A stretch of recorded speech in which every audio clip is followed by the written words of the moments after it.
Hi everyone, welcome back. കഴിഞ്ഞ ദിവസം നടിയെ ആക്രമിച്ച കേസിന്റെ വിധി പ്രസ്ഥാനത്തിൽ പ്രതികരിച്ച ഭാഗ്യലക്ഷ്മിയുടെ വാക്കുകൾ ഇപ്പോൾ ട്രെൻഡിംഗ് ആണ്. അവൾ തയ്യാറെടുക്കുകയാണ്. അടുത്ത ഒരടി മുൻപോട്ട് വെക്കാൻ വേണ്ടിയുള്ള തയ്യാറെടുപ്പിലാണ് അവൾ. അത് ഇതിനു വേണ്ടിയുള്ള ഒരു പ്രിപ്പറേഷനിലായിരുന്നു. കഴിഞ്ഞ 8-ാം തീയതി മുതൽ ഇന്നലെ രാത്രി വരെ ഇതിനു വേണ്ടിയുള്ള ഒരു പ്രിപ്പറേഷൻ ആയിരുന്നു. ഉച്ചയൊക്കെ ആയപ്പോഴാണ് പറഞ്ഞത് ഏകദേശം എഴുതി കഴിഞ്ഞു, പുറത്തേക്ക് വിടാൻ പോകുകയാണ്.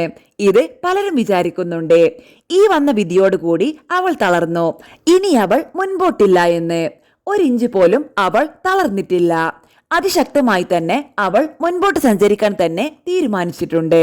നിയമത്തിന്റെ ഏതറ്റം വരെയും അവൾ പോകും. ഇനി എന്തൊക്കെ അവിടെ സംഭവിച്ചാലും ഇതിനപ്പുറമൊന്നും അവൾക്ക് അപമാനം അനുഭവിക്കാനില്ല. അത്രമാത്രം അപമാനം 2 മണിക്കൂർ ഒരു കാറിനുള്ളിൽ സംഭവിച്ചതിനേക്കാൾ കൂടുതൽ അപമാനം അടച്ചിട്ട കോടതി മുറിക്കുള്ളിൽ അവൾ അനുഭവിച്ചു. അതുകൊണ്ട് തന്നെ അവൾ ഇനി ഇതിൽ കൂടുതലൊന്നും എനിക്ക് സംഭവിക്കാനില്ലല്ലോ എന്ന രീതിയിലാണ് അവൾ ഇപ്പോൾ ഈ പോസ്റ്റ് ഇട്ടിരിക്കുന്നത്. തീർച്ചയായിട്ടും അപ്പീൽ പോയിരിക്കും. അപ്പീൽ ഉറപ്പായിട്ടും പോകും എന്നുള്ളത് അന്ന് തന്നെ തീരുമാനമുറപ്പിച്ചതാണ്. ഔദ്യോഗികമായി അവൾ തന്നെയാണ് ഞാൻ ഇനിയും മുൻപോട്ട് സഞ്ചരിക്കും എന്ന് പറയേണ്ടത്.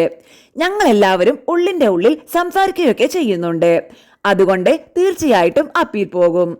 നിയമത്തിന്റെ ഏതറ്റം അവളെ തളർത്താമെന്ന് ഈ PR വർക്ക് ചെയ്യുന്നവരോ അല്ലെങ്കിൽ ഈ കൊട്ടേഷൻ കൊടുത്ത വ്യക്തിയോ പൈസ വാങ്ങിയ വ്യക്തിയോ ആരും വിചാരിക്കേണ്ട.